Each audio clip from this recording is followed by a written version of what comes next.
మీరు కూడా వచ్చేసేయండి. సలాం అలైకుం, శస్త్రీ అకాల్, అందరికి స్వాగతం. ఇవాళ భలే వార్తలు ఉన్నాయి తెలుసా.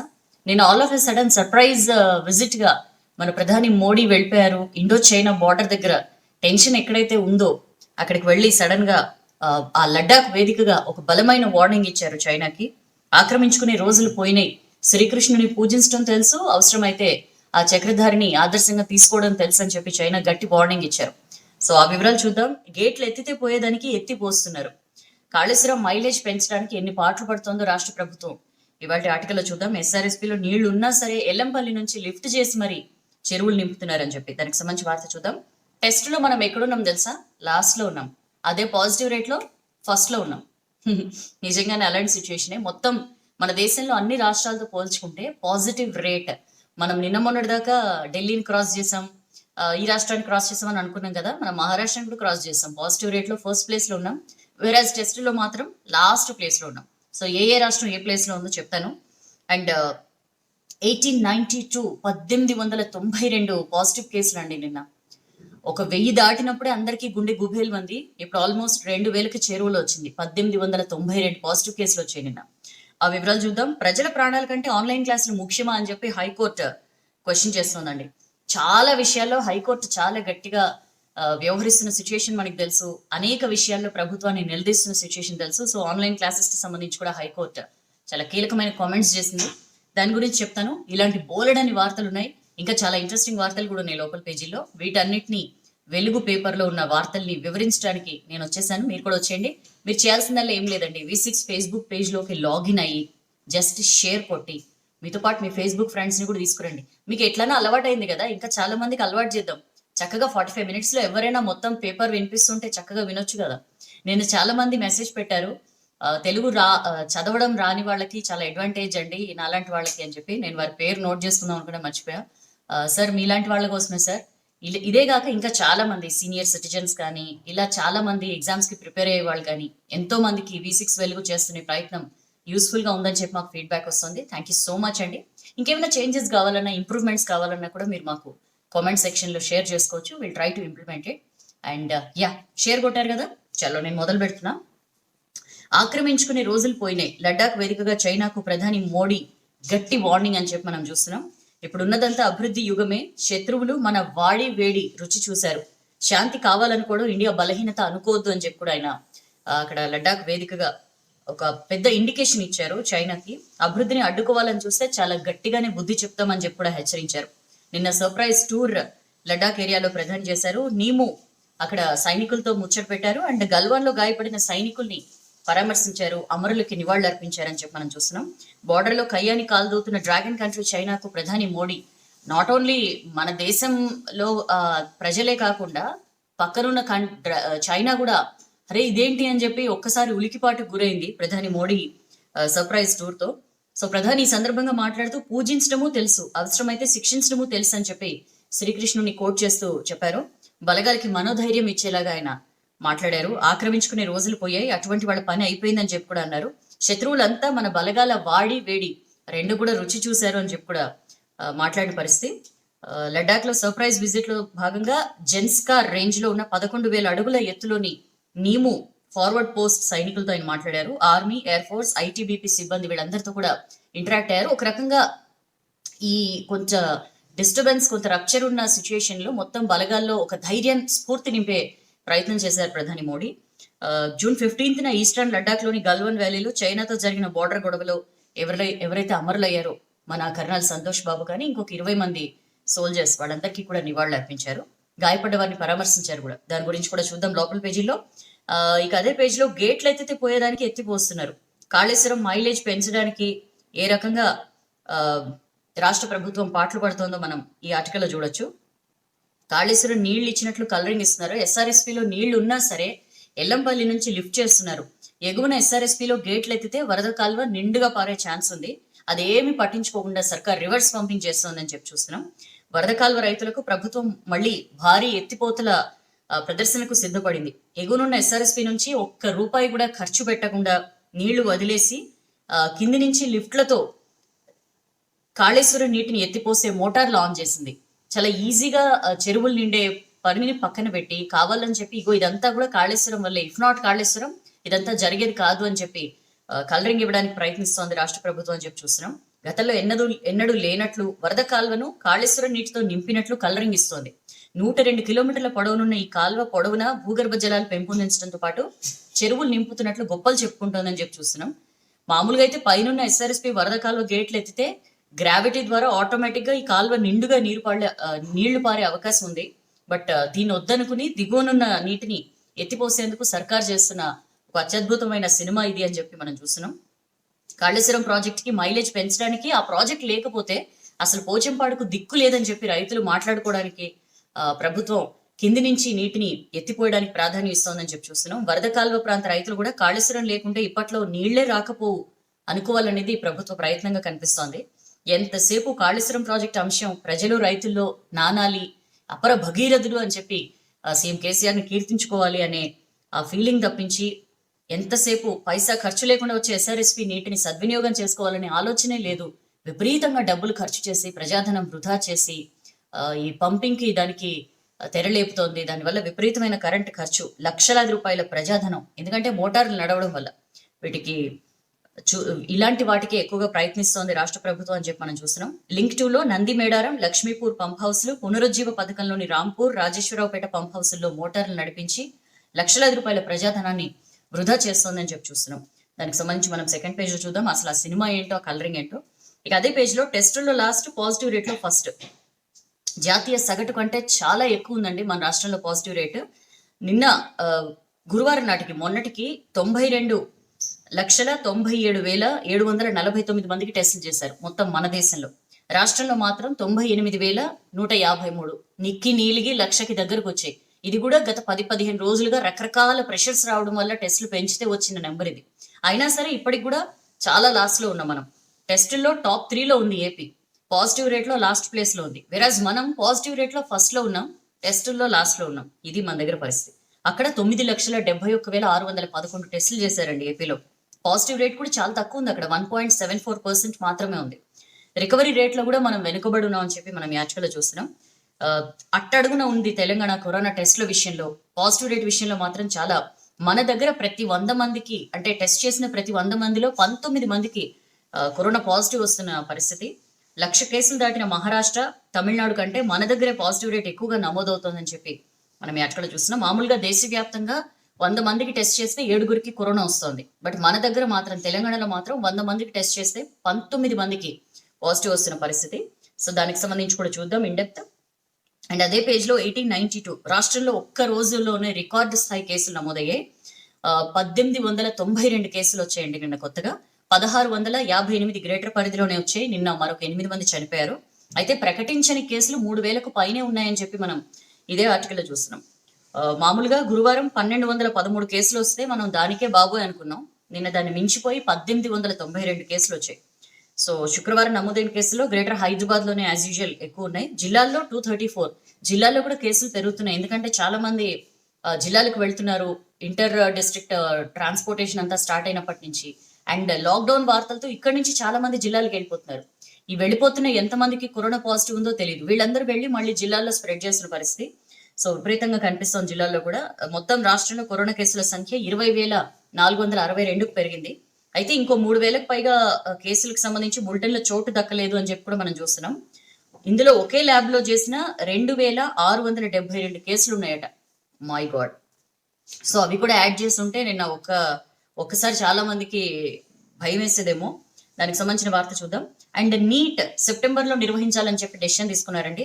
సో కరోనా ఎఫెక్ట్ తో అనేక రకాల పరీక్షలు వాయిదా పడుతున్నట్లే నీట్ అండ్ జేఈఈ కూడా వాయిదా పడ్డాయి. మెడికల్ ఇంజనీరింగ్ ప్రవేశ పరీక్షల్ని వాయిదా వేస్తున్నట్లు కేంద్ర హెచ్ఆర్డి శాఖ ప్రకటించింది. నీట్ ని సెప్టెంబర్ 13th కి, జేఈఈ మెయిన్ ఎగ్జామ్ ను సెప్టెంబర్ 1st వీక్ కు పోస్ట్ పోన్ చేస్తున్నట్లుగా చెప్పింది. అండ్ జేఈఈ అడ్వాన్స్డ్ పరీక్షని సెప్టెంబర్ 27th కండక్ట్ చేస్తామని చెప్పింది. దానికి సంబంధించిన వార్త. అండ్ ప్రజల ప్రాణాల కంటే ఆన్లైన్ క్లాసులు ముఖ్యమా, వాటిని అడ్డుకోవాలని అధికారులకు తెలీదా? నిన్న హైకోర్టు చెడామెడ జరిగేసిందండి రాష్ట్ర ప్రభుత్వాన్ని. ఆన్లైన్ క్లాసుల మీద విపరీతంగా క్వశ్చన్స్ వేసింది. కరోనా టైంలో ఎడ్యుకేషన్ ఆగితే ఏమవుతుంది, పేరెంట్స్ ని బెదిరిస్తుంటే కళ్ళు మూసుకుని కూర్చుంటే ఎట్లా, చాలా ఇంట్రెస్టింగ్ మాటలు చెప్పింది ఈ టైంలో హైకోర్టు. సెకండ్ వరల్డ్ వార్ టైంలో పోలాండ్ పై జర్మనీ దాడులు చేస్తే 2 రోజుల్లో ఆ దేశం మొత్తం అతలాకుతలమైంది. జర్మనీని అడ్డుకుంటూ ఫ్రాన్స్ 4 ఏండ్లు యుద్ధం చేసింది. ఈ జస్టిన్ సిటీని బాంబులతో పేల్చేశారు. అలాంటి పరిస్థితుల్లో ఒక్క యూనివర్సిటీ కూడా పనిచేయలేదు. ఆల్మోస్ట్ ఆ తర్వాత అక్కడ ఎడ్యుకేషన్ సిస్టమ్ గాడిలోకి వచ్చింది. ఇప్పుడు కరోనా కూడా మొత్తం ప్రపంచ దేశాలన్నింటినీ కుదిపేస్తోంది. ఇలాంటి టైంలో క్లాసులు బంద్ పెడితే ఏమైనా నష్టమా, ఇంతలోకి ఏమైపోతుందని చెప్పి కూడా హైకోర్టు కామెంట్ చేసిన పరిస్థితి. ప్రజల ప్రాణాల కంటే చదువులు ముఖ్యం కాదు కదా. రాష్ట్ర ప్రభుత్వం అనుమతి ఇవ్వనప్పుడు ఎవరైనా డబ్బులు తీసుకుని ఆన్లైన్ క్లాసులు నిర్వహిస్తూ ఉంటే మేమేం చెప్పలేదు వాళ్ళకి నిర్వహించమని అని చెప్పి రాష్ట్ర ప్రభుత్వం అంటోంది. మరి నిర్వహిస్తున్నారు అని చెప్పి ఇంత పేరెంట్స్ మొత్తుకుంటుంటే వాటిని ఆపాలి కదా మీరు, మీకు బాధ్యత లేదా అని చెప్పి కూడా క్వశ్చన్ చేసింది. దానికి సంబంధించిన వార్త చూద్దాం. అండ్ అదే పేజ్ లో మందు బంద్ పెట్టండి, సీఎం సారు మీ ఇంటి ఆడపడుచు లాంటి వాళ్ళం, లిక్కర్ తోటి మా కుటుంబాలు ఆగమవుతున్నాయి, లిక్కర్ షాపులు బెల్ట్ షాపులు బంద్ చేయండి అని చెప్పి కొత్తగూడెం జిల్లా అశ్వారావుపేట మండలం గుమ్మడవల్లి గ్రామ మహిళల ఆందోళనకు దిగారండి. మనం అక్కడ ఫోటో కూడా చూడొచ్చు. రోడ్డుకు అడ్డంగా చెట్టును పడేసి ఖాళీ లిక్కర్ సీసాలతో బైఠాయించారు. మా ఊళ్ళో లిక్కర్ అమ్మొద్దు సీఎం సార్ అని చెప్పి వాళ్ళు మొత్తుకుంటున్న పరిస్థితి. సో మహిళా ఉద్యమం, మహిళా చైతన్యానికి హ్యాట్స్ ఆఫ్. ఇక నెక్స్ట్ పేజ్కి వద్దాం. నెక్స్ట్ పేజ్ లో గేట్లు ఎత్తితే పోయేదానికి ఎత్తిపోస్తున్నారు. మనం ఫస్ట్ పేజ్ లో చూసిన బ్యానర్ ఐటమే. ఎల్లంపల్లి నుంచి ఒక టీఎంసీ నీటిని పంప్ చేసి వరద కాల్వల్లో నీళ్లు నిలపడంతో పాటు దానిపై ఆధారపడ్డ చెరువులు నింపాలని చెప్పి CM KCR Kaleshwaram engineering chief ని ఆదేశించారు.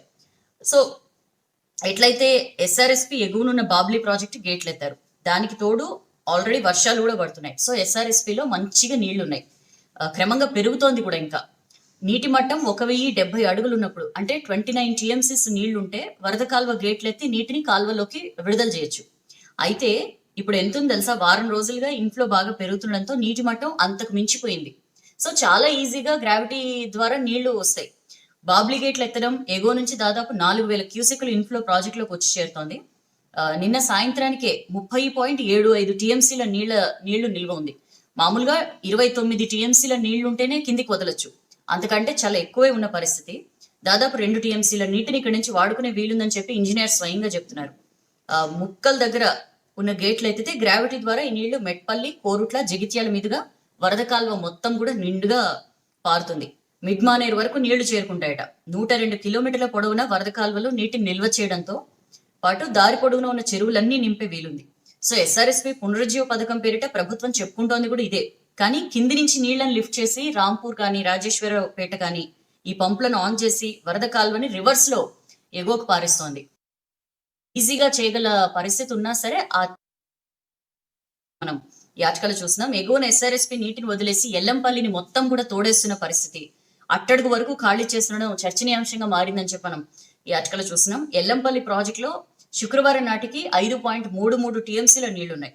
అక్కడి నుంచి 1 టీఎంసీకి పైగా నీటిని ఎత్తిపోసి వరద కాల్వ నింపుతామని చెప్పి ప్రభుత్వం ప్రకటించింది. సో మొన్న గురువారం నుంచి మోటార్స్ ఆన్ చేసింది. ఇప్పటికే ఈ కొండపోచమ్మ ఎత్తిపోతల కోసం ఎల్లంపల్లిలో ఉన్న నీళ్లన్నీ కూడా ఎత్తిపోస్తారు. ఇప్పుడు ఎస్ఆర్ఎస్పి పునరుజ్జీవ పథకం కోసం మళ్ళీ టీఎంసీకి పైగా నీటిని తరలిస్తున్నారు. ఆల్మోస్ట్ ఎల్లంపల్లిని మొత్తం కూడా ఎండగట్టేస్తున్నారని చెప్పి చూస్తున్నాం. ఎల్లంపల్లికి వరద వచ్చే ఉమ్మడి ఆదిలాబాద్ వాగులు ఇప్పటి వరకు కూడా పొంగలేదు. కడెం ప్రాజెక్టులో నీటి మట్టం సగానికి తక్కువగా ఉంది. ఇది ఇప్పుడేం కాదండి, గతంలో కూడా వరద కాల్వ సమీపంలో చెరువులు నింపేందుకు గతంలోనూ కింది నుంచే నీటిని ఎత్తిపోశారు. ఎగువన ఎస్ఆర్ఎస్పిలో సమృద్ధిగా నీళ్లున్నా సరే వాటిని దిగువకు వదలలేదు అని చెప్పి మనం ఈ ఆర్టికల్లో చూస్తున్నాం. మొత్తం ఏంటంటే కాళేశ్వరం నీళ్ళనే సూర్యాపేట, కోదాడ వరకు ఇచ్చామన్నట్లుగా చెప్పుకోవడానికి అప్పుడు ప్రయత్నించారు. ఇప్పుడు కూడా గ్రావిటీ ద్వారా వచ్చే నీటిని తీసుకోకుండా ఇదే రీతిన కాళేశ్వరం లేకపోతే అసలు మొత్తం అంతా చెరువులు నిండేటివే కావు అని చెప్పి చెప్పుకోవడానికే, అలాంటి కలరింగ్ ఇవ్వడానికే ప్రభుత్వం ప్రయారిటీ ఇస్తోందని చెప్పి మనం ఈ ఆర్టికల్లో చూస్తున్నాం. అండ్ అదే పేజ్ లో అప్పర్ మానేరుకు అక్టోబర్ నాటికి గోదావరి నీళ్లు అని చెప్పి మంత్రి కేటీఆర్ నిన్న రివ్యూలో చెప్పారు. కాళేశ్వరం 9వ ప్యాకేజ్ పై రివ్యూ చేశారు. అక్టోబర్ ఆఖరి నాటికి మిడ్ మానేర్ రిజర్వాయర్ నుంచి అప్పర్ మానేర్ రిజర్వాయర్ ను గోదావరి నీళ్లతో నింపుతామని చెప్పి ఈ సందర్భంగా ఆయన ప్రకటించారు. దానికి సంబంధించిన వార్త. అండ్ మరో 1892 మందికి కరోనా. తాజాగా కరోనా సోకిన వారిలో ప్రభుత్వ విప్ కూడా ఉన్నారండి. ఆలేరు ఎమ్మెల్యే గొంగిడి సునీత మొన్న మధ్య ఆవిడ కొన్ని ప్రారంభోత్సవాల్లో పాల్గొన్నారు. చాలా యాక్టివ్ గా కూడా ఉండుండే. గత నెల 25 నుంచి ఎన్నో కార్యక్రమాల్లో కొండపోచమ్మ రిజర్వాయర్ వద్ద ఈ ఆలేరు నియోజకవర్గానికి నీరు విడుదల చేశారు. అలాగే ఆలేరులో డయాలసిస్ సెంటర్ ని ప్రారంభించారట మొన్న సండే రోజు. అదే రోజు మంత్రి జగదీష్ రెడ్డి, ఎమ్మెల్సీ ఎలిమినేటి కృష్ణారెడ్డి, కలెక్టర్ అనితా రామచంద్రన్, ఇంకా కొంతమంది అధికారులు, చాలా మంది జనం కూడా ఈ కార్యక్రమంలో పాల్గొన్నారు. ఇప్పుడు వాళ్ళందరికీ కూడా టెన్షనే. సో ఎమ్మెల్యే గొంగిడి సునీతకు కరోనా సోకింది అని చెప్పి చూస్తున్నాం. అండ్ ఆ ల్యాబ్లో 3,726 టెస్టులు చేస్తే 2,672 మందికి పాజిటివ్ వచ్చిందని చెప్పి ఒకే ఒక్క ల్యాబ్కి సంబంధించిన రిపోర్ట్స్ అండి ఇవి. ఈ ల్యాబ్లో పాజిటివ్ రేట్ ఎక్కువగా ఉంది కాబట్టి మేబీ టెస్ట్లో ఏమైనా తప్పులు ఉన్నాయేమో, అవకతవకలు ఏమైనా ఉన్నాయేమో ఒకసారి చూడాల్సి ఉంది అని చెప్పి ఆ పాజిటివ్ వచ్చిన కేసుల నెంబర్ని ఆపి ఉంచారు. అవి కూడా యాడ్ చేస్తే నిన్న ఇంకా ఎక్కువే ఉండే కేసులు. సో 23,700 ఒకవేళ నిన్న ఏవైతే హోల్డ్లో పెట్టారో అవి కూడా యాడ్ చేస్తే 23,000 దాటిపోయేదే మన రాష్ట్రంలో. లక్షకు చేరిన టెస్టులు.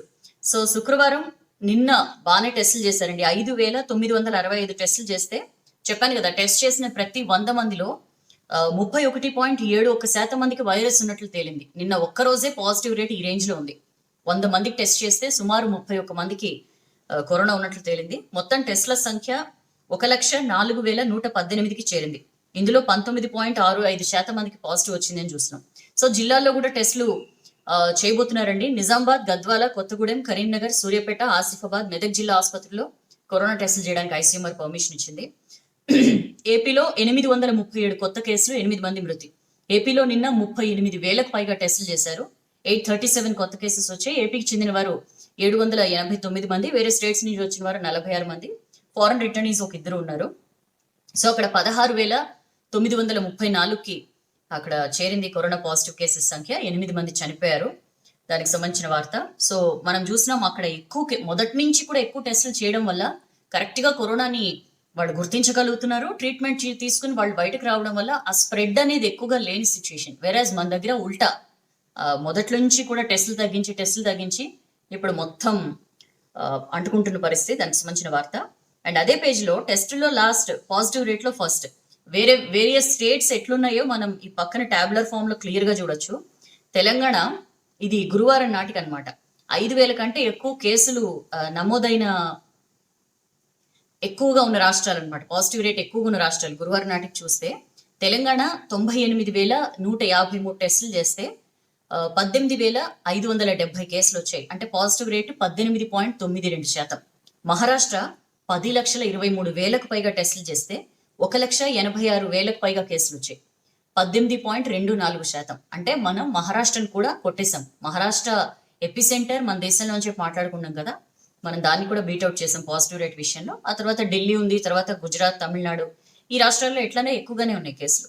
ఇక ఇదే టాబ్యులర్ ఫామ్ లో లాస్ట్ ఉన్నది ఆంధ్రప్రదేశ్. అంటే పాజిటివ్ రేట్లో ఆంధ్రప్రదేశ్ 9 లక్షలకు పైగా టెస్టులు చేసిన ఆంధ్రప్రదేశ్ 16,934 కేసులు, ఓన్లీ 1.74% పాజిటివ్ రేట్. మన దగ్గర 18.92% ఉంటే పక్క రాష్ట్రం ఆంధ్రప్రదేశ్లో 1.74% పాజిటివ్ రేట్ ఉంది.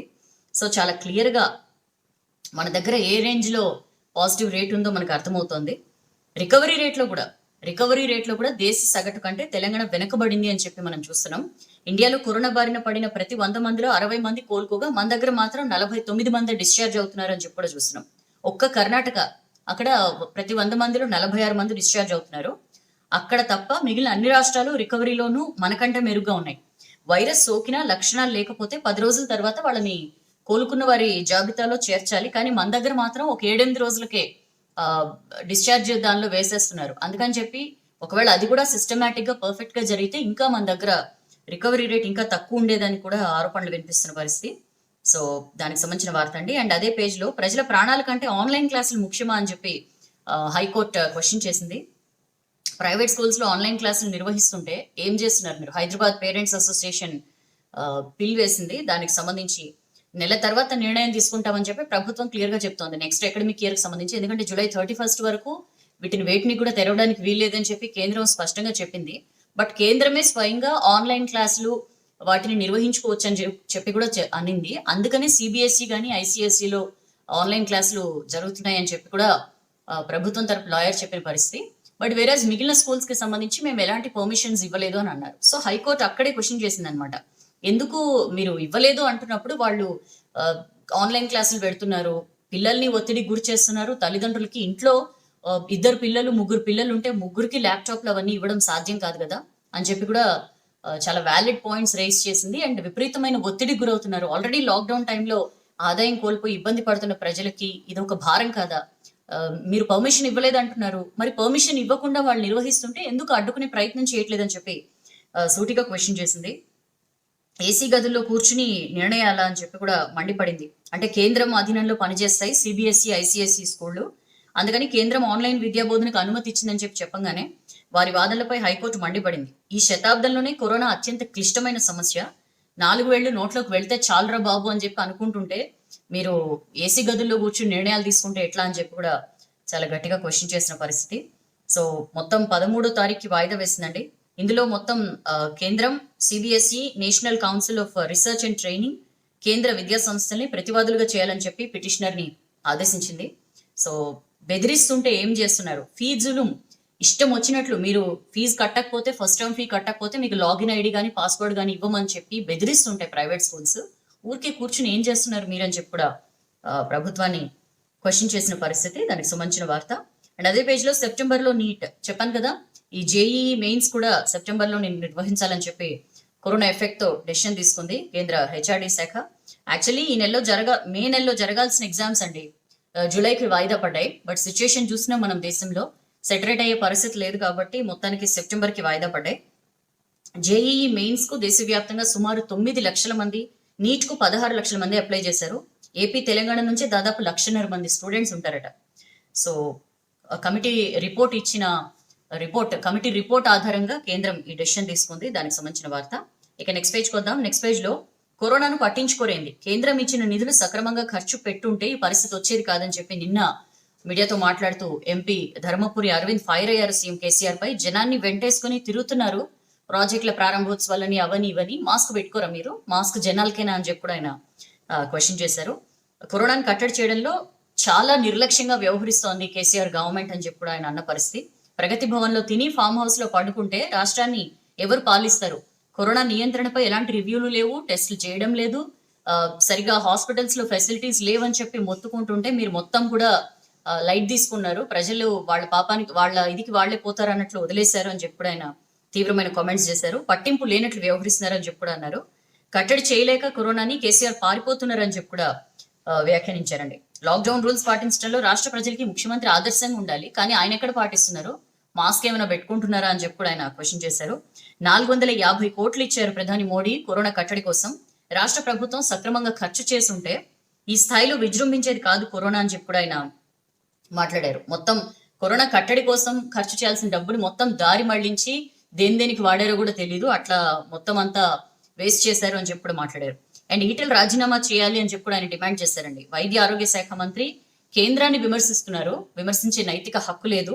ఆయన ఆరోగ్య శాఖని చక్కగా చూసుకోవాలి, పని చేసుకునేలాగా.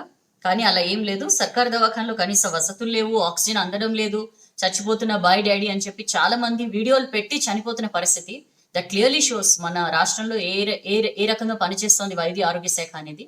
సో ఈటెలకి విమర్శించే నైతిక హక్కు లేదు, ఆయన రాజీనామా చేయాలని చెప్పి కూడా ఆయన డిమాండ్ చేసిన పరిస్థితి.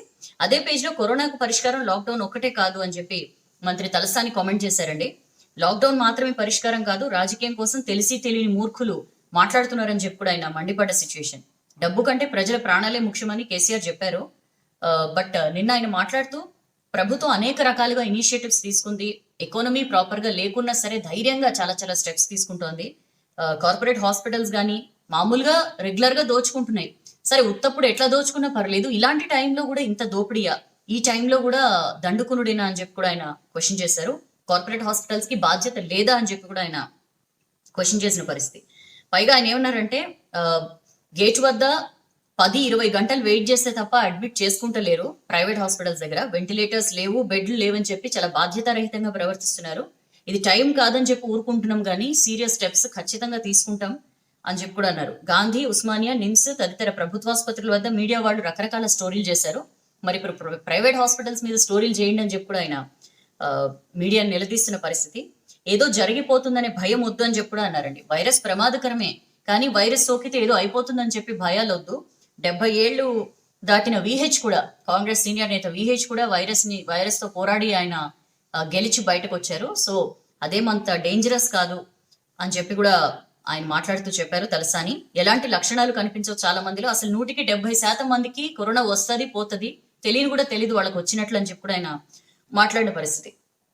బీజేపీ, కాంగ్రెస్ లాంటి పనికిమాలిన చెత్త ప్రభుత్వం కాదు మాది అని చెప్పి కూడా చాలా తీవ్రంగా మాట్లాడారు. సెంట్రల్ టీం కూడా మేము బెస్ట్ గా పనిచేస్తున్నాం అని చెప్పి మాకు కితాబ్ ఇచ్చిందని చెప్పి కూడా ఆయన సమర్థించుకున్న పరిస్థితి. అండ్ అదే పేజ్ లో కాల్వలకు చెరువులకు కాకపోతే మనుషులకు పడతాయి గండ్లు అని చెప్పి మంత్రి ఆ, శ్రీనివాస్ గౌడ్ క్వశ్చన్ చేశారండి. మామూలుగా కాల్వలు చెరువులకు పడతాయి గండ్లు, వీళ్ళగాక మనుషులకు పడతాయా అని చెప్పి కూడా కొండపోచమ్మ ప్రాజెక్టు చిన్న కాల్వకు గండి పడితే అదేదో వింత అన్నట్లు మాట్లాడుతున్నారు ఏంటని చెప్పి కూడా ఆయన ఆ, వ్యాఖ్యానించారు. సీఎం కేసీఆర్ కు కొండపోచమ్మ కాల్వ గండికి అసలు సంబంధం ఏంటి? ఎందుకు మీరు కొండపోచమ్మ కాల్వ గండి పడితే దాన్ని తీసుకెళ్లి సీఎం కేసీఆర్ కి ఎందుకు ముడి పెడుతున్నారని చెప్పి కూడా ఆయన ప్రతిపక్షాలని క్వశ్చన్ చేసిన పరిస్థితి. కాల్వలు తవ్వలేదు మీరు అంటే ప్రతిపక్షాలను ఉద్దేశించి, కాంగ్రెస్ ఉద్దేశించి మీరు కాల్వలు తవ్వలేదు కాబట్టి ఎప్పుడు గంటలు పడలేదు, మేము కాల్వలు తవ్వినాం పని చేస్తున్నాం కాబట్టి గండ్లు పడుతున్నాయని చెప్పి కూడా ఆయన మాట్లాడుతున్నారు. చిన్న చిన్న గండ్లు సహజమే, రాష్ట్రం అంతటా కాల్వల్లో నీళ్లు కనిపిస్తున్నాయి. అయినా వానాకాలం చెరువులకు గండ్లు పడడం రైతులందరికీ తెలుసు. రాష్ట్రాన్ని దేశం మొత్తానికి అన్నం పెట్టేలాగా తీర్చిదిద్దిన ఆ, పని చేసింది మన రాష్ట్ర ప్రభుత్వం. అలాంటి ప్రభుత్వాన్ని విమర్శిస్తున్నారా అని చెప్పి కూడా శ్రీనివాస్ గౌడ్ ఫైర్ అయ్యారు. చైనా సరిహద్దుల్లో 20 మంది సైనికులు చనిపోతే దానికి మేము ప్రధాని మోడీని విమర్శించామా? మీరెందుకు కాల్వ గండి పడితే సీఎం కేసీఆర్ కి ముడి పెడుతున్నారని చెప్పి కూడా ఆయన క్వశ్చన్ చేసిన పరిస్థితి. అండ్ అదే పేజ్ లో కరెంటును ప్రైవేటు కట్టబెట్టే కుట్ర అని చెప్పి కేంద్రంపై రాష్ట్ర విద్యుత్ మంత్రి జగదీష్ రెడ్డి ఆరోపణలు చేశారండి. అత్యవసర సర్వీస్ అయిన విద్యుత్ ను ప్రైవేట్ పరం చేయాలని చెప్పి కేంద్ర ప్రభుత్వం కుట్ర పనుతోంది. అందుకని చెప్పే కేంద్ర విద్యుత్ సవరణ బిల్లు ముసాయిదా దీనికి సంబంధించి ఇలాంటి బిల్లును తీసుకొచ్చిందని చెప్పి ఆయన విమర్శించారు. దీని మీద కేంద్ర విద్యుత్ శాఖ మంత్రి వీడియో కాన్ఫరెన్స్ నిర్వహించారు. అందులో పాల్గొన్నారు జగదీష్ రెడ్డి. విద్యుత్ చట్ట సవరణతో కేంద్రం రాష్ట్రాల హక్కుల్ని హరిస్తోంది, ఇది రాష్ట్ర రైతులు వినియోగదారులకు గొడ్డలిపేటు లాంటిది అని చెప్పి ఆయన ఈ సందర్భంగా మాట్లాడారు. దీనివల్ల ఏంటంటే సబ్సిడీ పొందుతున్న అన్ని వర్గాలకి కూడా నష్టమే, అందుకని చెప్పి కేంద్రం తెచ్చిన ఈ బిల్లు మేము వ్యతిరేకిస్తున్నామని చెప్పి ఆయన ఆ వీడియో కాన్ఫరెన్స్ లో మాట్లాడుతూ చెప్పారు. అండ్ నేడు పెట్రోల్ ధరలపై ధర్నాలు, ఇవాళ పెట్రోల్ ధరల పెంపును నిరసిస్తూ ధర్నాలకి పిలుపునిచ్చిందండి పిసిసి. కరోనా టైంలో 3 నెలల యావరేజ్ పేరిట చేస్తున్న కరెంటు బిల్లుల దోపిడీపై 6న నల్ల జెండాలతో నిరసన తెలుపుతామని చెప్పి కూడా నిన్న పిసిసి చీఫ్ ఉత్తమ్ కుమార్ రెడ్డి మాట్లాడుతూ చెప్పారు. దానికి సంబంధించిన వార్త. పుట్టిన జిల్లాకు పీవీ పేరు పెట్టాలని చెప్పి టీపీసీసీ పీవీ ఉత్సవ కమిటీ డిమాండ్ చేస్తోంది ప్రభుత్వాన్ని. దానికి సంబంధించిన వార్త. అండ్ జన్ సంవాద్ లో ఇవాళ Kishan Reddy speech, virtual rallies నిర్వహిస్తోంది కదా రెండు జిల్లాల్ని కలుపుకుని. ఇవాళ హైదరాబాద్ రంగారెడ్డి ఉమ్మడి జిల్లాల క్యాడర్ ను ఉద్దేశించి కేంద్ర హోంశాఖ సహాయ మంత్రి కిషన్ రెడ్డి మాట్లాడబోతున్నారు జన్ సంవాద్ వర్చువల్ ర్యాలీలో. దానికి సంబంధించిన వార్త. అండ్ ఆర్టీసీలో వద్దన్నారు, సింగరేణిలో సై అన్నారు. ఈ లేబర్ యూనియన్స్ కి సంబంధించి టిఆర్ఎస్ ద్వంద్వ వైఖరి క్లియర్ గా కనిపిస్తోందండి. అప్పుడు ఆర్టీసీ యూనియన్లు సమ్మెకి దిగితే అప్పుడేమో వద్దని చెప్పారు, ఎవరు పాల్గొనొద్దని చెప్పారు. ఇప్పుడు మాత్రం సింగరేణిలో మాత్రం సమ్మెకి మద్దతు తెలుపుతున్నారు అని చెప్పి చూస్తున్నాం. మాజీ ఎంపీ కవిత చేతిలోకి మళ్ళీ తెలంగాణ బొగ్గుగని కార్మిక సంఘం వెళ్ళింది. త్వరలో సింగరేణి ఎలక్షన్స్ ఉండటంతో హైకమాండ్ వ్యూహం రచిస్తోందని చెప్పి మనం ఈ ఆర్టికల్లో చూసినాం. అప్పుడు 8 నెలల క్రిందట మనందరికీ గుర్తున్నది, ఆర్టీసీ కార్మికులు 52 రోజుల పాటు సమ్మె చేశారు. ఈ సమ్మె చట్ట వ్యతిరేకం, యూనియన్ల వల్లే సంస్థ నష్టాల ఊబిలోకి దిగుతోంది అని చెప్పి, మేము ఏ యూనియన్ లో ఉండము అని చెప్పి లిఖితపూర్వకంగా డ్రైవర్లు, కండక్టర్లు ఎవరైతే రాసిచ్చారో వాళ్ళందరినీ కూడా విధుల్లోకి తీసుకున్న పరిస్థితి. అండ్ ఒక్క డిమాండ్ కూడా అంగీకరించలేదు. మనందరికీ తెలుసు, ఏ డిమాండ్స్ అంగీకరించకుండా 52 రోజుల పాటు కార్మికులందరూ అలసిపోయిన తర్వాత, ఇంకా వాళ్ళు ఏదైతే అదైంది, ఉద్యోగం ముఖ్యం అని చెప్పి భావించిన తర్వాతనే ప్రభుత్వం వాళ్లతో ఇలాంటి రకాల సంతకాలన్నీ తీసుకుని వాళ్ళని విధుల్లో చేర్చుకున్న పరిస్థితి. సో ఆర్టీసీలో యూనియన్సే లేకుండా పోయాయి. అప్పటి వరకు గుర్తింపు సంఘంగా ఉన్న తెలంగాణ మజ్దూర్ సంఘం ఆఫీస్ ని ఆర్టీసీ స్వాధీనం కూడా చేసుకుంది. బట్ ఇప్పుడు మాత్రం ఇక్కడ అప్పుడు ఆర్టీసీలో సంఘాలు వద్దని చెప్పి యూనియన్ల మీద ఒత్తిడి తెచ్చి బయటకు వచ్చేలా చేశారు. డ్రైవర్లు, కండక్టర్లు ఒప్పించారు. ఇప్పుడు మాత్రం సింగరేణిలో సమ్మె చేయాలని చెప్పి మాకు పైనుంచి ఫోన్లు వచ్చినాయి, అందుకనే కార్మికులతో సమ్మె చేయించామని చెప్పి స్వయంగా సింగరేణి బెల్ట్ లోని టిఆర్ఎస్ ఎమ్మెల్యే ఒకరు చెప్పిన పరిస్థితి. సో అప్పుడు వాళ్ళకి నష్టం కాబట్టి వద్దన్నారు, ఇప్పుడు మాత్రం అడ్వాంటేజ్ కాబట్టి, అండ్ ఆల్సో ఎలక్షన్స్ రాబోతున్నాయి కాబట్టి మళ్ళీ తెలంగాణ బొగ్గుగని కార్మిక సంఘం కొంత యాక్టివ్ అవుతోంది. మళ్ళీ ఎంపీ కవితకి బాధ్యతలు కూడా అప్పగించిన పరిస్థితి. అయితే సింగరేణి బెల్ట్ లో బిఎంఎస్ భారతీయ మజ్దూర్ సంఘ్ కలవర పెడుతోంది టిఆర్ఎస్ ని అని చెప్పి చూసినాం. అక్కడ మంచి పట్టున్న నాయకుడు కింగర్ల మల్లయ్య, ఆయన తెలంగాణ బొగ్గుగని కార్మిక సంఘానికి రిజైన్ చేసి బిఎంఎస్ లో చేరారు.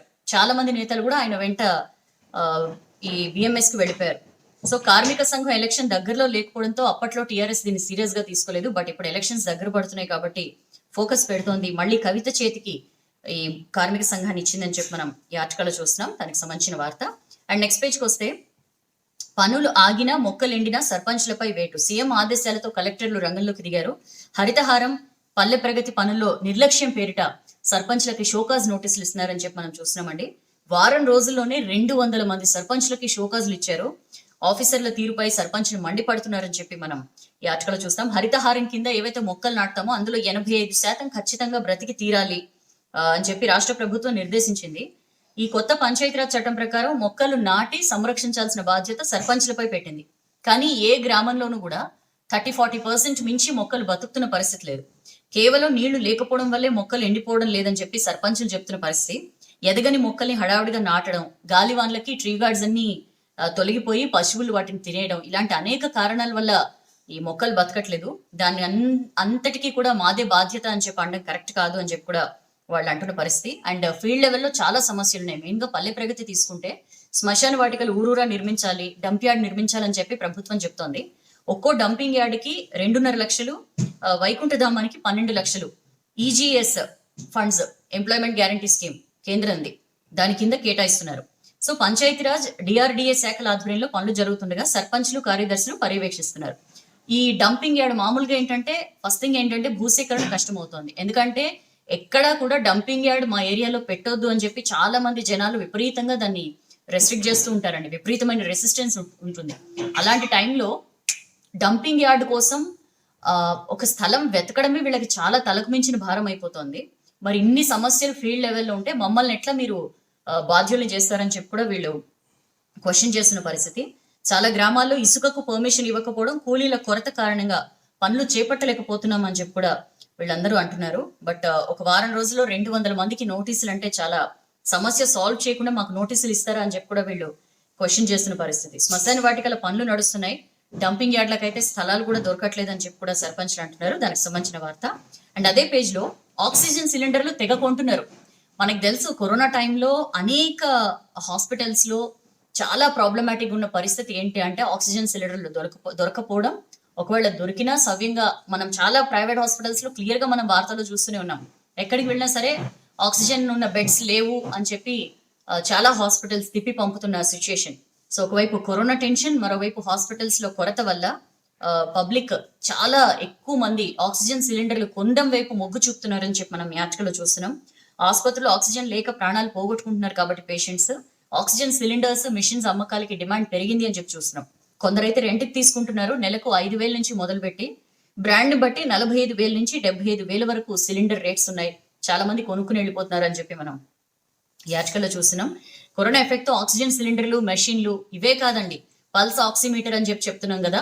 అంటే రెగ్యులర్ గా మన హార్ట్ బీట్ రేట్ కానీ, అలాగే మన ఆక్సిజన్ సప్లై కరెక్ట్గా ఉందో లేదో, ఆక్సిజన్ లోపల ఫ్లో కరెక్ట్గా ఉందో లేదో తెలుసుకోవడానికి పల్స్ ఆక్సిమీటర్ ని వాడతాం కదా, దానికి కూడా విపరీతంగా డిమాండ్స్ పెరిగాయని చెప్పి మనం ఈ ఆర్టికల్లో చూస్తున్నాం. డాక్టర్స్ మాత్రం హోమ్ క్వారంటైన్ లో ఉన్న పేషెంట్స్ అందరికీ సప్లిమెంటరీ ఆక్సిజన్ అవసరం లేదు అని క్లియర్ గా చెప్తున్నారు. డయాబెటిక్, ఆస్తమా ఉన్న వయసు పైబడిన వారికే కావాలని చెప్తున్నారు. అయినా సరే ఏమో ఎటెళ్ళు ఏమవుతుందో, ఇప్పుడేం సిమ్టమ్స్ లేకపోవచ్చు, సడన్ గా నాకు ఊపిరి తీసుకోవడంలో ఇబ్బంది అయ్యి క్రిటికల్ కండిషన్ అయ్యి అప్పుడు హాస్పిటల్ దొరకపోతే ప్రాబ్లం కదా అని చెప్పి ఇలా ఎన్నో రకాలుగా ఆలోచించి చాలా మంది కరోనా భయంతో చాలా మంది ఆక్సిజన్ సిలిండర్స్ కొనుక్కెళ్తున్నారని చెప్పి మనం ఈ ఆర్టికల్లో చూస్తున్నాం. ఓల్డేజ్ వారు, అందులోనూ ఇతర ఆరోగ్య సమస్యలు ఉన్నవారు కరోనా వైరస్ కారణంగా త్వరగా చనిపోతున్నారు.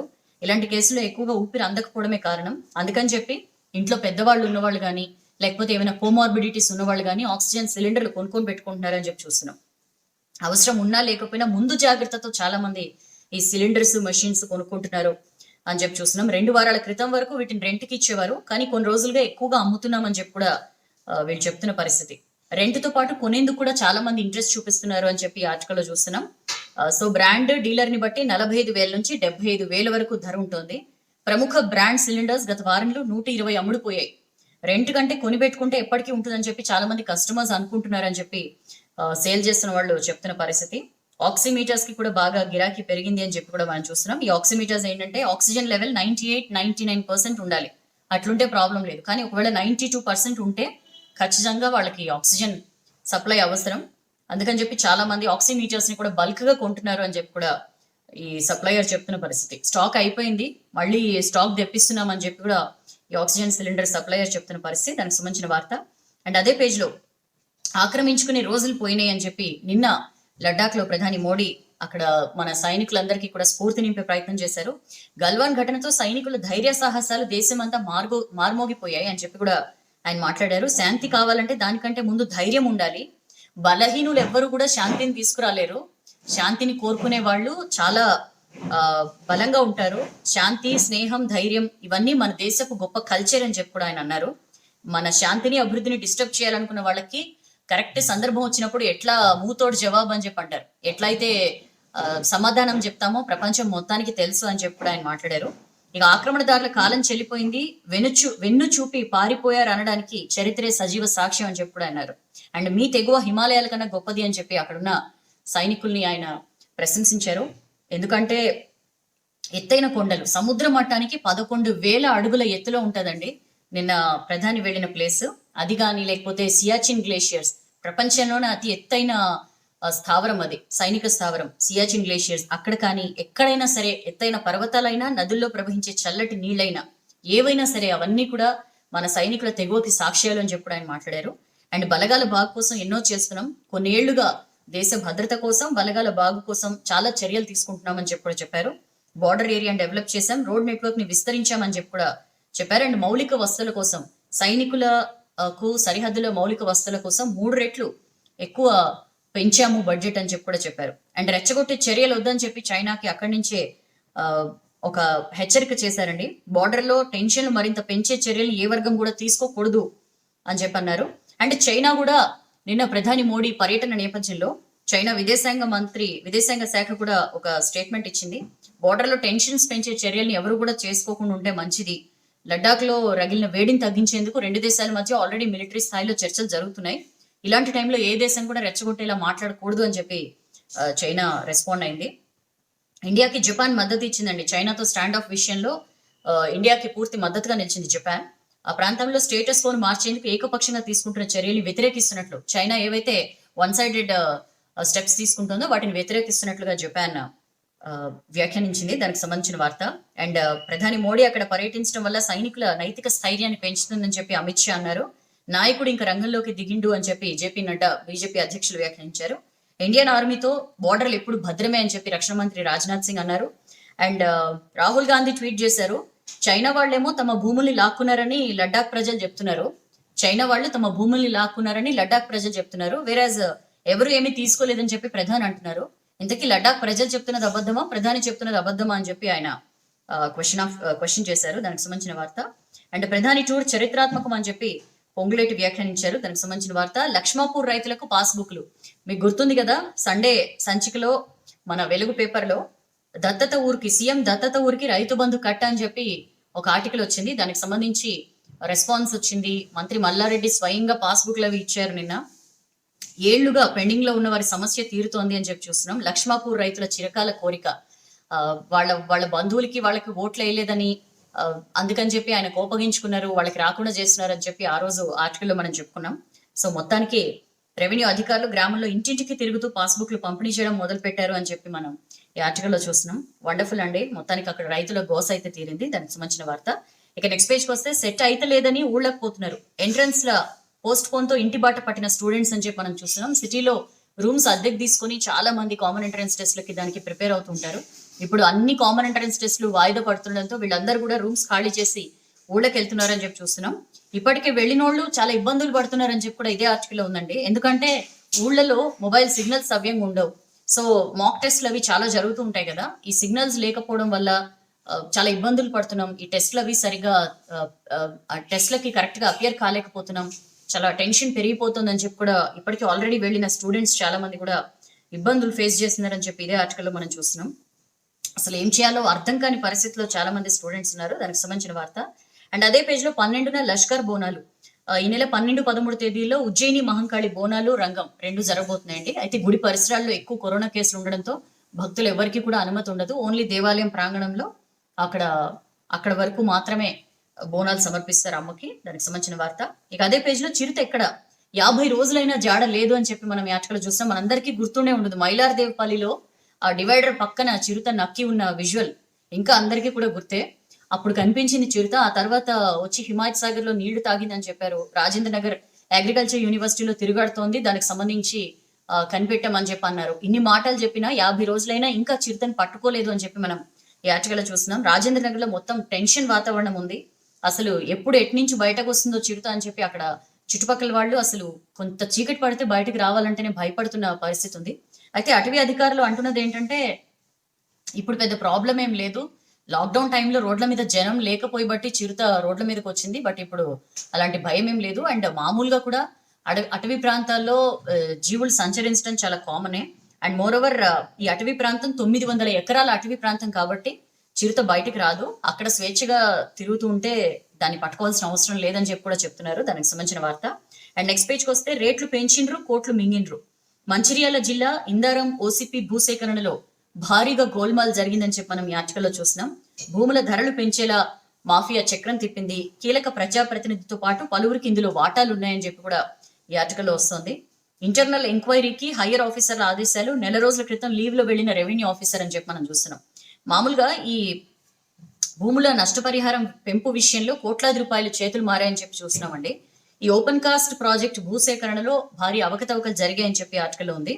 సో హైయర్ ఆఫీసర్లు ఇంటర్నల్ ఎంక్వైరీకి ఆదేశించారు. సో ఒక రెవెన్యూ ఆఫీసర్ ఈ ఇంటర్నల్ ఎంక్వైరీలో తన ఇది ఎక్కడ బయటకు వస్తుందని చెప్పి సెలవుపై వెళ్లారు అని చెప్పి చూస్తున్నాం. కొంతమంది రాజకీయ నాయకులు ఒత్తిళ్లకు తలగడం వల్లే ఆఫీసర్లు చిక్కుల్లో పడ్డారని చెప్పి కూడా మనం ఈ ఆర్టికల్లో చూసిన పరిస్థితి. సింగరేణి సంస్థ శ్రీరాంపూర్ ఏరియా పరిధిలోని IK1 అండర్ గ్రౌండ్ మైన్ ని మూసేసి ఆ ప్రాంతంలో ఓసీపీ ఓపెన్ కాస్ట్ ని ఏర్పాటు చేసింది. దీనికోసం ఆఫీసర్లు ఇందారం, చేకుమట్ల, షెట్పల్లి, బెజ్జాల, రామారావుపేట, కాచినపల్లి గ్రామాల్లో 1031 ఎకరాలు సేకరించారు. సో భూ యజమానులకు నష్టపరిహారం చెల్లించే విషయంలో కొంతమందికి అనుకూలంగా వ్యవహరించారు రెవెన్యూ ఆఫీసర్లు. అమాంతం రేట్లు పెంచేసి కోట్లాది రూపాయలు చేతులు మారడానికి కారకులయ్యారని చెప్పి మనం ఈ ఆర్టికల్లో చూస్తున్నాం. అండ్ అదే పేజ్ లో సింగరేణిలో రెండో రోజు సమ్మె. మనకు తెలుసు దేశవ్యాప్తంగా బొగ్గు బ్లాక్ల వేలానికి వ్యతిరేకంగా సమ్మెకు పిలుపునిచ్చారు సింగరేణి కార్మికులు. సో రెండో రోజు కూడా మెజారిటీ కార్మికులు విధులకు హాజరు కాలేదు అని చెప్పి మనం ఈ ఆర్టికల్లో చూస్తున్నాం. అండ్ నెక్స్ట్ పేజ్కి వస్తే నెక్స్ట్ పేజ్ లో అరెస్ట్ చేయడానికి వెళ్తే పోలీసులపై కాల్పులు. చాలా దారుణం అండి. కాన్పూర్ లో ఒక గ్యాంగ్స్టర్ 307 కింద అతని మీద, అంటే ఒక మర్డర్ కేసులో అతని మీద మర్డర్ కేసు ఉంది. అరెస్ట్ చేయడానికి వెళ్ళారు పోలీసులు. వెళ్తే ఆ దూబే గ్యాంగ్, అతని పేరు దూబే అన్నమాట, ఎంత దారుణమైన అటాక్ కి పాల్పడ్డారంటే 8 మంది పోలీసులు చనిపోయారు ఈ దుర్మార్గులు చేసిన అటాక్ లో. మొన్న గురువారం అర్ధరాత్రి టైంలో జరిగింది ఇది. డిక్రూ గ్రామానికి వెళ్లారు పోలీసులు. అక్కడికి చేరుకోగానే ఈ దూబే అతని అనుచరులు విచక్షణ రహితంగా కాల్పులు జరిపారు. అప్పటికే వాళ్ళు మొత్తం రెడీగా ఉన్నారు. పోలీసులు దిగంగానే ఇంకా పోలీసులు సన్నద్ధం కాకముందే వాళ్ళు ఇమీడియట్ గా అటాక్ చేసేసారు. వాళ్ళు తేరుకునే లోపే 8 మంది పోలీసులు చనిపోయిన పరిస్థితి. ఇంకొంతమందికి కూడా బుల్లెట్ గాయాలయ్యాయని చెప్పి మనం ఈ ఆర్టికల్లో చూస్తున్నాం. అయితే ఎందుకు సరైన ప్లానింగ్ లేకుండా ఎందుకు వెళ్లారు అని చెప్పి సీఎం యోగి ఆదిత్యనాథ్ కూడా వాళ్ళని క్వశ్చన్ చేస్తున్న పరిస్థితి. కఠిన చర్యలు తీసుకోవాలి నిందితుల మీద అని చెప్పి కూడా ఆయన అంటున్న పరిస్థితి. తాము దాక్కున్న ప్లేస్ కి పోలీసులు రాకుండా అడ్డుకోవడానికి దూబే గ్యాంగ్ రోడ్డుని బ్లాక్ చేసింది. వాళ్ళు దిగంగానే విచక్షణ రహితంగా వాళ్ళ మీద కాల్పులు జరిపింది. చాలా దారుణం అండి. డీజీపీ చెప్పారు వాళ్ళ దగ్గర పోలీసుల నుంచి ఏవైతే ఆయుధాలు తస్కరిస్తారో ఆ ఆయుధాలు ఉన్నాయి వాళ్ళ దగ్గర. అండ్ ఎవరైతే చనిపోయారో పోలీసులు ఇందులో గబగబా వాళ్ళ ఆయుధాలు తీసుకుని కూడా వాళ్ళు పారిపోయారు. కూంబింగ్ ఆపరేషన్ అయితే మేము చేపట్టామని చెప్పి కూడా డీజీపీ చెప్పిన పరిస్థితి. సో ఒక డిఎస్పీ సహా 8 మంది ఈ కాల్పులో చనిపోయిన పరిస్థితి. దానికి సంబంధించిన వార్త. అండ్ అదే పేజ్ లో హోమ్ ఐసోలేషన్ కు కొత్త రూల్స్ రిలీజ్ చేసిందండి. రివైజ్డ్ గైడ్ లైన్స్ కేంద్ర ఆరోగ్య శాఖ రిలీజ్ చేసింది. దీని ప్రకారం ఏంటంటే రోగ నిరోధక శక్తి తక్కువగా ఉన్న పేషెంట్లు హోమ్ ఐసోలేషన్ లో ఉండేందుకు అర్హులు కాదు అని చెప్పింది. సో HIV అవయవ మార్పిడి చేసుకున్న వారు కానీ, క్యాన్సర్ థెరపీ చేసుకుంటున్న వారు కానీ, మామూలుగా సిమ్టమ్స్ తక్కువగా ఉన్న, మైల్డ్ సిమ్టమ్స్ ఉన్న హోమ్ ఐసోలేషన్ ఉంటున్నారు కదా, వీళ్ళు ఇమ్యూనిటీ తక్కువగా ఉన్న వాళ్ళు హోమ్ ఐసోలేషన్ లో ఉండడానికి అర్హులు కారని చెప్పింది. అలాగే 60 ఏళ్లు పైబడిన రోగులు, రక్తపోటు, డయాబెటీస్, గుండె జబ్బులు, దీర్ఘకాలిక వ్యాధులు, ఊపిరితిత్తులు, కాలేయం, మూత్రపిండాల వ్యాధులతో బాధపడుతున్న వారు డాక్టర్ సూచన మేరకే హోమ్ ఐసోలేషన్ లో ఉండేందుకు పర్మిషన్ ఇస్తారని చెప్పి కూడా చెప్పింది. అండ్ హోమ్ ఐసోలేషన్ టైం ని కూడా సర్కార్ తగ్గించిందండి. మామూలుగా కరోనా లక్షణాలు కనిపించిన 10 రోజుల తర్వాత వరుసగా 3 రోజుల పాటు కనుక ఏమీ సిమ్టమ్స్ లేకపోతే వాళ్ళకి ఇంకా హోమ్ ఐసోలేషన్ లో ఉండాల్సిన అవసరం లేదని చెప్పింది. 7 రోజుల వరకు పేషెంట్ అయితే హోమ్ ఐసోలేషన్ నుంచి బయటకు వచ్చినా సరే కొంత ఐసోలేట్ అయి ఉండడమే మంచిది, అందరితో కలవకుండా. ఒక 7 రోజుల పాటు తన ఆరోగ్య పరిస్థితిని పేషెంట్ స్వయంగా బేరీజ్ వేసుకోవాలని చెప్పి కూడా చెప్పింది. అండ్ హోమ్ ఐసోలేషన్ పీరియడ్ అయిపోయిన తర్వాత ఇంకా టెస్ట్లకు వెళ్లాల్సిన అవసరం లేదు. మామూలుగా ఏంటంటే హోమ్ ఐసోలేషన్ నుంచి బయటకు వచ్చిన తర్వాత టెస్ట్ చేయించుకుని నెగటివ్ వస్తే అప్పుడు వాళ్ళు మామూలు విధులకి దానికి వెళ్తుంటారు జనరల్ గా. బట్ అక్కర్లేదని చెప్పి కొత్త గైడ్ లైన్స్ లో చెప్పింది. వెరీ మైల్డ్ ప్రీ సిమ్టమాటిక్ పేషెంట్లు హోమ్ ఐసోలేషన్ లో ఉండాలంటే ఉండొచ్చు. అయితే అక్కడ సెల్ఫ్ ఐసోలేషన్ ఫెసిలిటీ ఖచ్చితంగా ఉండాలి అని చెప్పి కూడా చెప్పింది. అండ్ యాజ్ యూజువల్ గా వీళ్ళకి ఎప్పుడు కూడా ఒక వ్యక్తి వీళ్ళకి అన్ని ఇస్తూ ఉండాలి, అందిస్తూ ఉండాలి, ఒక అటెండర్ ఉండాలి. డాక్టర్ల సూచన మేరకు వాళ్ళు హైడ్రాక్సీ క్లోరోక్విన్ వాడాలి. ఎవరైతే ఈ ఐసోలేషన్ లో ఉన్న వాళ్ళ గురించి ఎవరైతే జాగ్రత్తలు తీసుకుంటారో వాళ్ళ విషయంలో కూడా చెప్పింది. సో ఐసోలేషన్ లో ఉన్న పేషెంట్ల వివరాల్ని COVID-19 పోర్టల్లో కంపల్సరీ అప్డేట్ చేయాలి అని చెప్పి కూడా చెప్పిన పరిస్థితి. దానికి సంబంధించిన వార్త. Corona recovery rate 60%. సూపర్బ్ అండి, మన దగ్గర రికవరీ రేట్ పెరుగుతోంది. మొన్న ఈ మధ్య మనం మాట్లాడుకుంటూ కూడా అబౌవ్ 50% ఉందని చెప్పి అనుకున్నాం. సో ఇప్పుడు అది 60% కి చేరుకుంది. 60.73. సో రికవరీ రేట్ మన దేశంలో రోజు రోజుకి పెరుగుతోంది. 3,93,172 మంది కరోనా నుంచి కోలుకున్నారు ఇప్పటిదాకా. 2,35,605 మంది ఇంకా ట్రీట్మెంట్ తీసుకుంటున్నారు. సో మొత్తం బాధితుల సంఖ్య 6,49,399కి పెరిగింది. మరణాల సంఖ్య కూడా 18,669కి చేరింది అని చెప్పి మనం చూస్తున్నాం. అయితే అన్ని రాష్ట్రాలతో హై లెవెల్ మీటింగ్ జరిగింది. కరోనా కంట్రోల్ కి సంబంధించి, కంటైన్మెంట్ కి సంబంధించి రాష్ట్రాలకి కేంద్రం ఆదేశాలు ఇచ్చింది. 6 రోజుల్లోనే ప్రపంచంలో 10 లక్షలు కేసులండి. ప్రపంచంలో మొత్తం కేసుల సంఖ్య 1,10,84,490కి చేరిందని చెప్పి మనం ఈ ఆర్టికల్ చూస్తున్నాం. నిన్న ఒక్కరోజు రికార్డు స్థాయిలో 2 లక్షలకు పైగా కొత్త కేసులు వచ్చాయంట. సో దీనికి సంబంధించిన వార్త. అండ్ 31 వరకు ఇంటర్నేషనల్ ఫ్లైట్లు బంద్. సో ఎప్పుడు ఇంటర్నేషనల్ ఫ్లైట్స్ ఎప్పుడు స్టార్ట్ అవుతాయని చెప్పి చాలా మంది ఆశగా ఎదురు చూస్తున్నారు. బట్ ఇప్పట్లో స్టార్ట్ అవ్వవు. 31 వరకు కూడా ఇంటర్నేషనల్ ఫ్లైట్స్ బంద్ అని చెప్పి మనం ఈ ఆర్టికల్ చూస్తున్నాం. ఇక నెక్స్ట్ పేజ్కి వస్తే ఆగస్టు 15 నాటికి కరోనాకు వ్యాక్సిన్ వస్తుంది. ICMR కీలక ప్రకటన. తొందరగా వ్యాక్సిన్ రావాలి అని చెప్పి చాలా మంది కోరుకుంటున్నారు. ఎందుకంటే రోజు రోజుకి కేసులు ఎట్లా పెరుగుతున్నాయి మనం చూస్తున్నాం. So ICMR, Indian council for medical research, ఒక కీలకమైన ప్రకటన చేసింది. మన ఇండిపెండెన్స్ డే ఆగస్టు 15 నాటికి దేశీయ తొలి కరోనా వ్యాక్సిన్ ని లాంచ్ చేయనున్నట్లుగా ప్రకటించిందండి. సో దీనికోసం medical institutions, hospitals corona vaccine clinical trials speed up చేయాలని చెప్పి కూడా నిన్న సూచించింది. మన తెలంగాణలో నిమ్స్ కానీ, పక్కన KGH కానీ, ఇలా కొన్ని హాస్పిటల్స్ కి పర్మిషన్ ఇచ్చింది. ఒక 13 హాస్పిటల్స్ లో క్లినికల్ ట్రయల్స్ చేయాలి అని చెప్పి కూడా నిన్న ICMR సూచించింది. విశాఖపట్నం KGH కానీ, మన దగ్గర ఉన్న నిమ్స్ కానీ, ఇట్లా మొత్తం ఒక 13 హాస్పిటల్స్ ని చూస్ చేసుకుంది.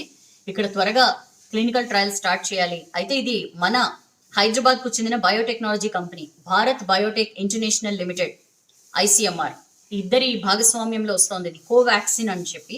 సో ఈ కోవాక్సిన్ కి సంబంధించి ప్రీ క్లినికల్ ట్రయల్స్ అన్ని కూడా మంచి రిజల్ట్స్ ఇచ్చాయి అని చెప్పి భారత్ బయోటెక్ చెప్పిన పరిస్థితి. ఈ నేపథ్యంలో ఇక తొందరగా స్పీడప్ చేద్దాం, క్లినికల్ ట్రయల్స్ స్టార్ట్ చేయాలి అని చెప్పి కూడా ఒక 13 హాస్పిటల్స్ లో క్లినికల్ ట్రయల్స్ కి ఆదేశాలు ఇచ్చింది. దానికి సంబంధించిన వార్త. సో వాలంటరీగా సహకరించాలి అని చెప్పి కూడా అంటున్నారండి. ఎందుకంటే ఈ వ్యాక్సిన్ హ్యూమన్ ట్రయల్స్ లో వ్యక్తులే, కరోనా సోకని వ్యక్తులే రావాలి. ఎందుకంటే ఆల్రెడీ కరోనా సోకిన వాళ్ళలో యాంటీబాడీస్ ఉంటాయి కాబట్టి వాళ్ళ మీద వ్యాక్సిన్ ట్రయల్స్ సాధ్యం కాదు.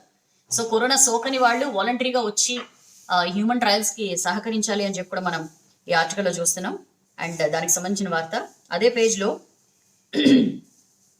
జియోలోకి ఇంటెల్ 1894.5 కోట్లతో పెట్టుబడి అని చెప్పి చూస్తున్నాం.